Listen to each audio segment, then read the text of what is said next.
Сигурно сте ја виделе оваа објава на Зара.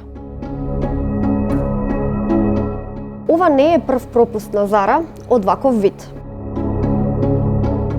Фотографиите од новата колекција на Зара многумина ги потсетија на страдањата на палестинскиот народ. Тие ја осудија употребата на бели вреќи во рекламирањето кои потсетуваат на мртвите завиткани тела. Кампањата содржи и камења, урнатини и картонски исечок што личи на картата на Палестина. Палестинците повикаа на бојкот на брендот уште минатата година, кога сопственикот на франшизата за Израел на настанот кампања го угости екстремно десничарскиот министер Бен Гвир.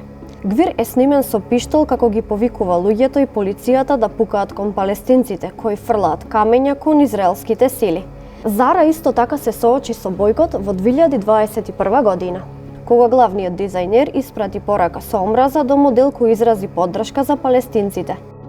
Последниот потек на познатиот бренд налути многу корисници на социјалните мрежи од регионот, како и други корисници ширум светот. They come out with a collection literally glamorizing and glorifying genocide. It was the most disgusting collection I've ever seen. По серијата повици на корисниците на социјалните мрежи ширум светот, Зара ги отстрани фотографиите од своите профили.